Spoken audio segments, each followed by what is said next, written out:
So, welcome, ladies and gentlemen, back to the Pottscast. I'm Darren Potts, your host. We're back after a bit of a hiatus. Baby Sage has been born, and she is well. She is amazing, and she is beautiful. But she's given me a little bit of a reprieve here to get back on the podcast train. So we're back, first episode back, and I'm joined by Taylor Mauldin. Taylor, you've been on the show before. Glad to get you back. This has been really, really good to get you back on the show. So thanks again for coming on. Yeah, thank you for having me. It's always a pleasure. It is always a pleasure because we get to talk about MMA, we get to talk about your journey, and I'm excited to get into it. So, you have a fight next Friday, right? So, next Friday, November 12th, it's all happening for you. You ended your last fight quickly. What's the plan going into this one? Is that the game plan? You get in, you get out, you get the business done? Um, it's always that's always like what you hope for, but honestly, I kind of want to take my time. I want to get the feel of the ring for a longer amount of time. So I'm really looking forward to try to slow things down a little bit and not go buck wild. I mean, sometimes the adrenaline takes over, and if you see something there, your jiu-jitsu background, very, That just fell right into place. I got lucky on that one, but I really want to enjoy my time in there. It's been like a 6 week camp, so and it's when you think about it, it's only like 15 minutes with the 1 minute in between. So I was like, gosh, I've trained 6 weeks. Like I want to get my 15 minutes out of the whole 6 weeks. But I want to be able to feel like everything while I'm in there. one of the things you mentioned there, you said you enjoy it. Like you want to enjoy it this time. And can I touch on the last time you fought? Because you went in there, you got the win, it was great for you, and that bit was all good. Did you not enjoy it, or was it too fast that you didn't get to enjoy it? Or was there something there? I definitely enjoyed it, but it was like in and out. So I was like, oh my God, I trained. But I had been in camp for quite a while because I knew I was gonna get something, and that just came into play the way that it did. But yeah, I work hard. I'm like, and you don't think about it, it's like 15 minutes. I want to enjoy every single minute I get to be in the cage. I'm like, because it's fun. I honestly really love being able to do this. We put so much hard work into it, so I'm like, I really want to get my time out of it. You've mentioned a 6 week camp. So what happens in a 6 week camp? Does it ramp up? Does it get harder week by week, and then does it ease off so there's no injuries before the fight? How does an actual camp work? Yeah, so actually, like I have put in a lot more strategy into this fight camp than previous fight camps because there's this thing I've been using. It's called the Whoop app, and it's like a heart rate monitor, but it's attached to your wrist. And so I've been able to monitor my workouts. And so this fight camp, in comparison to last fight camp, I was able to track the differences between the two. And this fight camp, I've been able to push quite a bit harder and have daily goals, hourly goals, like for my workouts. So I've been getting more out of this fight camp. And this fight camp was from start to finish. We knew who we were gonna fight. The last fight camp, like girl, it was in and out. Like we didn't know what to expect as far as who we were gonna end up fighting. So with this one, knowing who you're going to fight, do you know much about her? I know she's a one win, two loss record, but she fought last in January. But what do you know of your opponent this time? We actually were we I met her personally in at a JJ Worlds competition, and we actually did like a grappling match against each other. Mhm, And so that's when I had first met her. So we're, I think, pretty cordial. Like we're mhm. been around for quite a while. She has more of a professional career than I do at this point. But um, as far as like the local circuit, I think we kind of knew about each other. But as far as what she does as a fighter, she's like jujitsu and striker. But I want to say as she's more of a striker.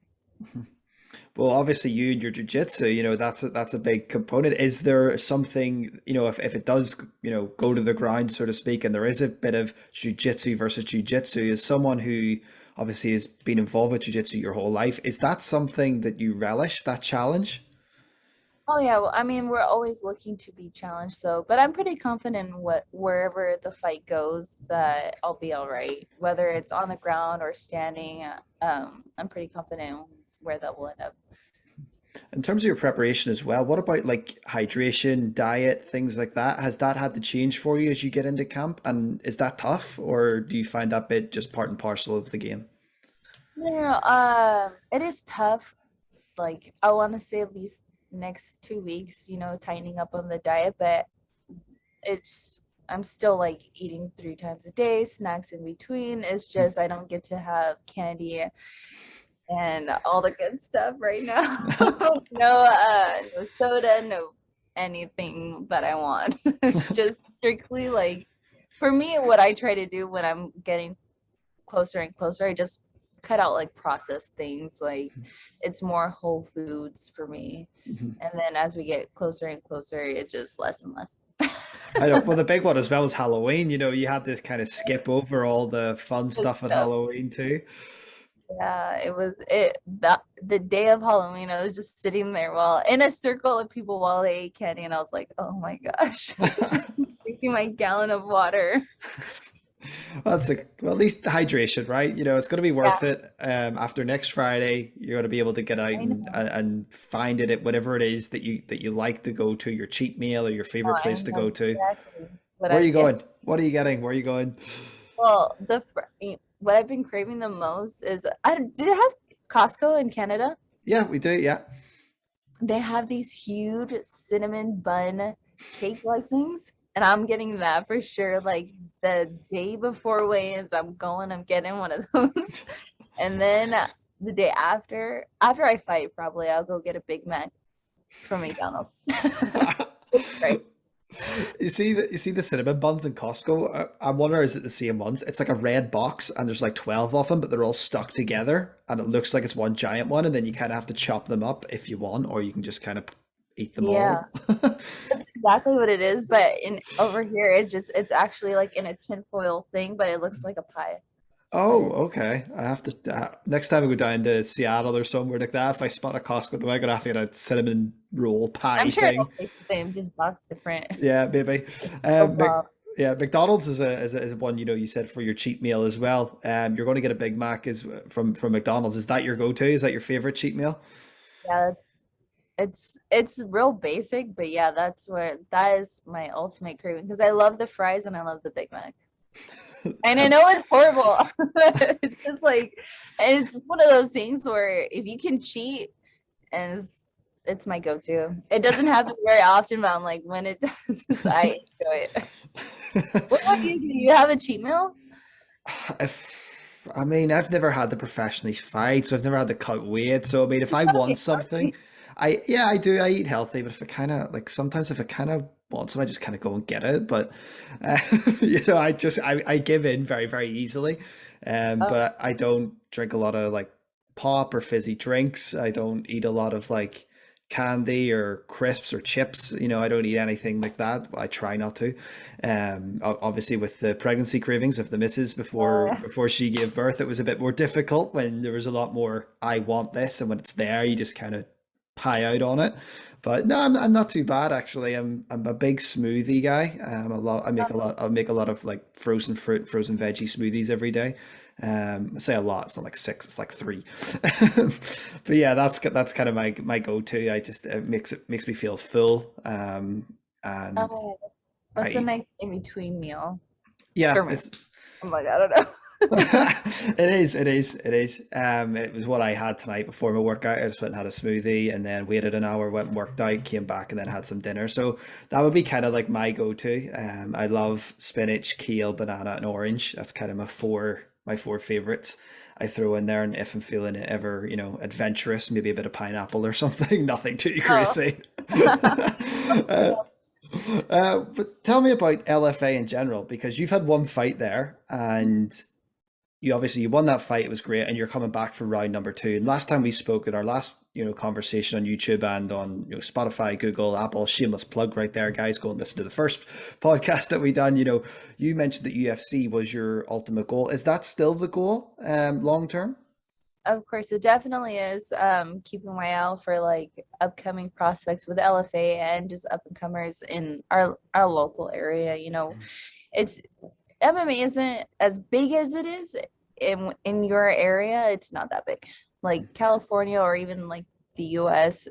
I try to be an avid, like, just being aware of who's up and coming, and just being a fan of the sport as well, and of up and comers and stuff like that. So, but I love LFA. LFA has been great, and hopefully, that would be my foot in the door with UFC in the future. Well, there's so many guys from LFA have went on into the UFC and had phenomenal careers, guys and girls. It's a tremendous company and promotion. It's I always find it's one of the most fun ones to watch because for me, I don't really know. Like sometimes you watch a UFC card and you go, okay, this guy's going to the grind and he's going to try and work an arm or whatever. But LFA just seems so real and raw. That's the best way I feel like when I'm watching it. I find it so enjoyable.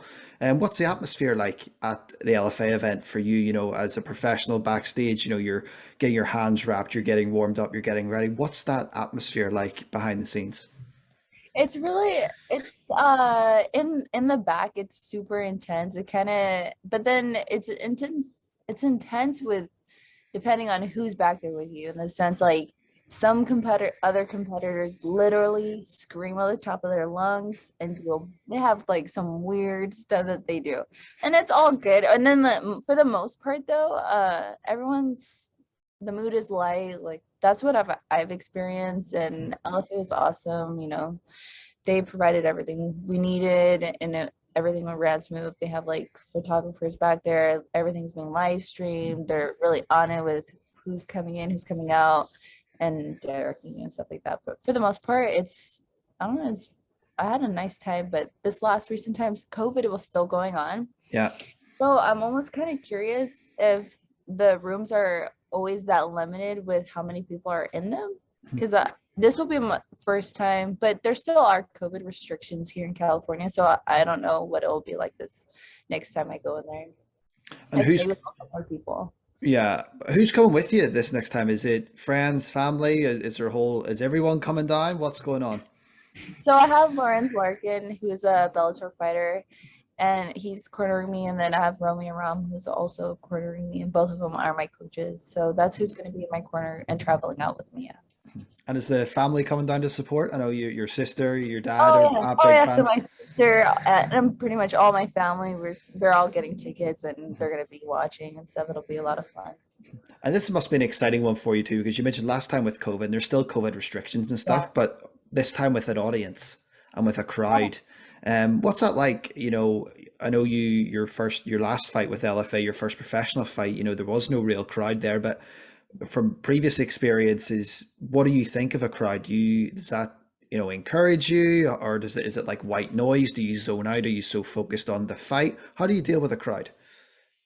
I have like walked out on like during my walkout, like glanced out the crowd, but once I step into the cage, it's kind of like I'm just staring at the person in front of me. All of that is like a white noise, like you were mentioning.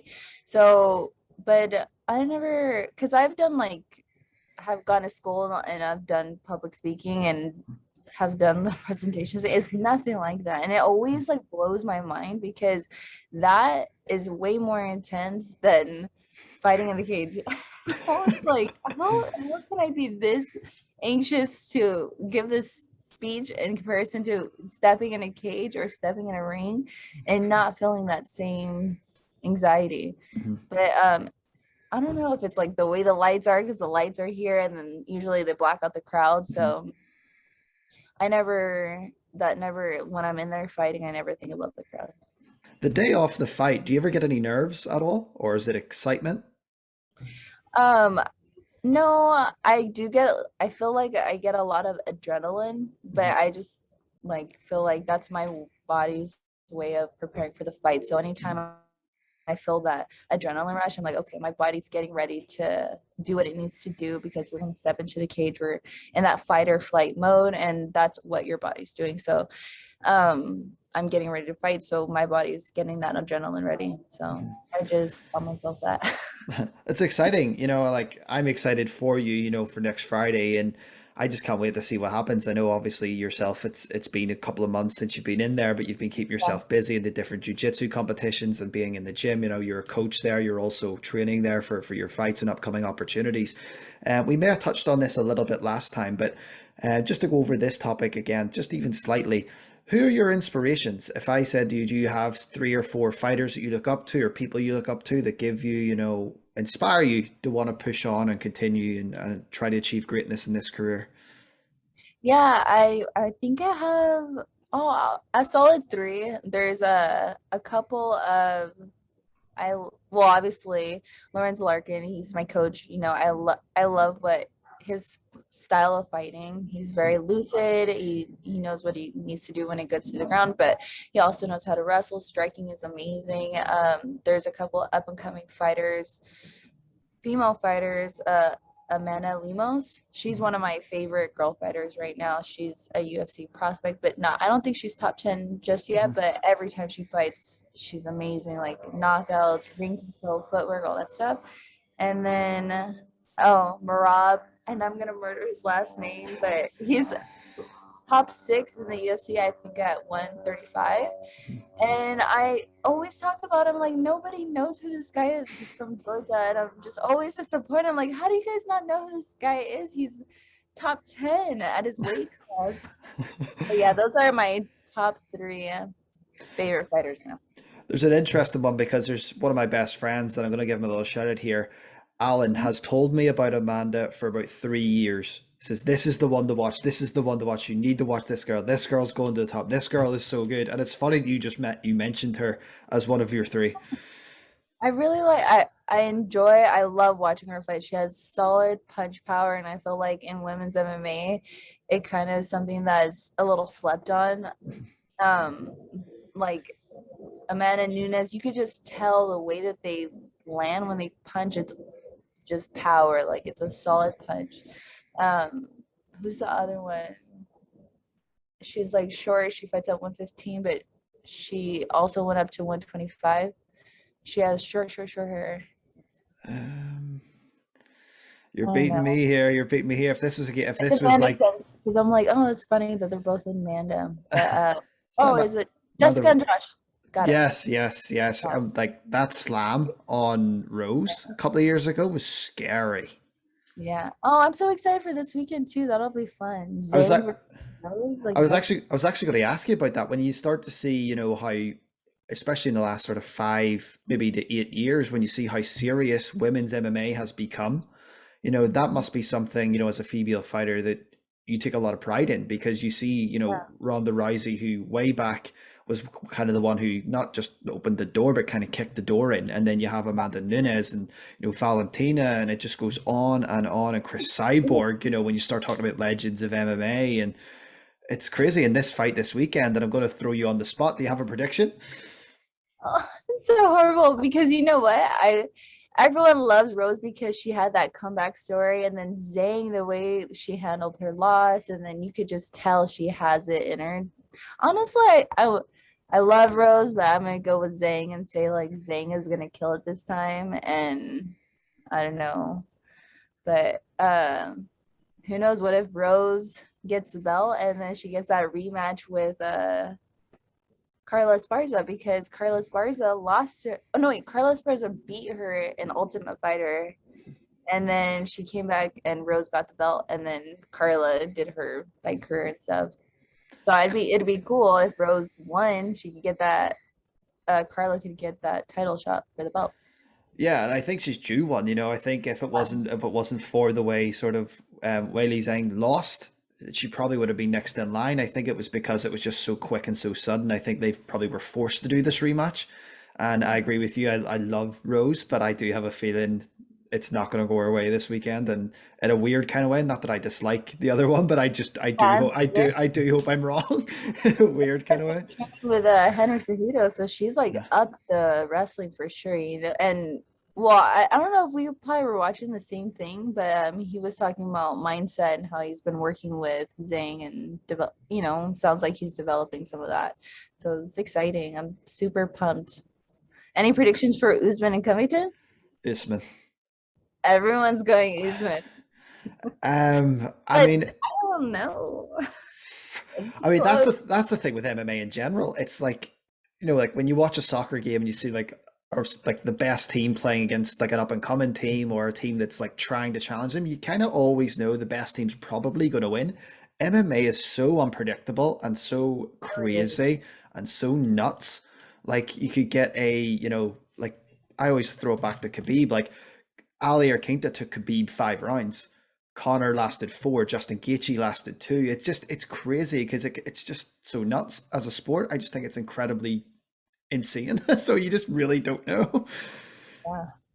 But I'm super excited, and because that one in some of the rounds, like I don't know if Usman was breaking, but that nut shot and then the eye poke, I'm like, I don't know, man, because they replayed that and it wasn't what you were saying, and then he came back and killed it and Yeah. stopped the fight. It's a weird one too because I like Usman, but whenever I sort of when I was seeing that, I'm like, I don't know if I don't think that was a nut shot. I think he's buying time there, and I thought, They played that back and they were like, no, you didn't get that nut shot. yeah, even the eye as well. I was like, I don't know. And then the first fight with Masvidal, whenever he couldn't really get him down, he just kind of like, not that it's illegal, but he was just kind of like standing on his foot, just little things like that. You know, I don't know what's going on with Masvidal. He hasn't I don't know where he's at with coming back and fighting and stuff, because I know he did the WWE thing and a couple other UFC fighters did as well.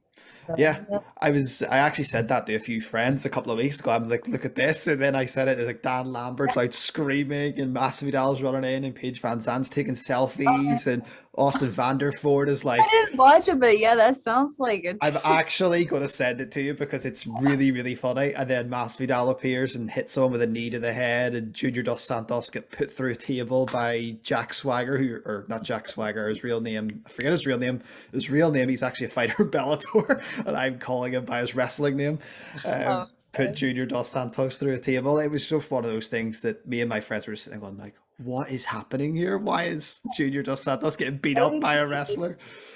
That's pay-per-view, right? So I can't just go and watch No, it. it's on YouTube. It was on their weekly TV. Yeah, I'll Oh, send it to you. I'll send it to you when we're done. It was fun. And like one of the other podcasts I listen to is like, if Paige Van Zandt's done with bare knuckle fighting, she should get into this because she could just get nuclear heat if she just is like taking selfies of herself with a crowd. she was getting hate for that? Yeah, like they're playing as the bad guys, and Dan Lambert's Oh, coming okay. in, and he's got the microphone, and he's cutting promos and saying that you're all fake and you're all phony, and this is all rubbish, and my guys will beat everybody, and all this stuff. So all the wrestling crowd are like, boo. He's calling it all out. So it's been quite fun actually. I've enjoyed watching it. Just seeing like Dos Anjos or Junior Dos So it's an Santos. ongoing thing then. Yeah, they've been on a couple of weeks in a row. Masvidal has appeared twice, and twice he's beat up Chris Jericho. So I think they're going to try and build that to something on pay per view, and to get the buys. And Van Zandt's there most weeks. Vanderford's there most weeks. There's quite a few of them actually. Arlovsky was there for a bit, and then he vanished. But I think he has a fight coming up, so that makes sense. Oh, okay. So yeah, there was that, and then I actually think Masvidal's fighting Leon Edwards soon. I think, unless I've got that wrong. Oh, I don't know. December. I have, oh, maybe they just came out with a big December 6th card, Yeah, right? I think Oh, I think it's that one. Because that'll be a big one if Edwards needs to win that if he wants the next title shot, from the winner of this weekend. So I think it's going to be a bit crazy, like what all's kind of happening. But I mean, we completely segued onto that, and there is one question. There is one question I need to hit you with because we chatted about this on Instagram, and I haven't heard what you're going with. What is your walkout music next week? I was thinking Fractions by Nicki Minaj, but I don't know. I still like come home like, what do you guys think about this one? What do you think about this one? And I just can't. I might get stuck with the same old last one that I'm not too crazy about, but I don't know. I'm gonna have to take to Instagram once again. I'm like, Dad, I need help. I got to recommend one from 2001. It's Let the Bodies Hit the Floor. Oh my God. It's just loud. Or something. It's just loud. It's banging. It's what you want to happen in the fight. It's like, Oh my God. That's like that gets played at every MMA fight at least like Is it 7 actually? times. That's a big one. They play that all the time. I can't walk out to that. Fair enough. Fair enough. I take it back. I take it back. Um, but no, this has been a really good chat. It's been our first one back. I know you have a lot of sponsors who are sponsoring you for next Friday night. So if you want to give them a shout out, who it is, who's giving you the rub next Friday night? Yeah, of course. Sports massage, Malam Muhed, have No Fear, No Retreat, and then I also have. They're gonna hate me, but it's called a Bring No. I'm murdering the name, but those are my sponsors, and I'm super happy they have my back. And they're all on your Instagram, right? So any of our listeners who wants to check out what your sponsors are up to, what they're doing, they're all somewhere on your Instagram as well. Yes, they are all on my Instagram, and you can also find my fight on UFC Fight Pass November 12th. That's it. You're going global again. November 12th. You'll be watched all around the world. But listen, I wish you all the best. Looking forward to watching the fight. Looking forward to catching up with you after the fight. And from us here, this has been the first episode back. Hope you guys have enjoyed it. This has been Taylor Mauldin. I'm Darren Potts. This was a lot of fun. So thank you guys for listening.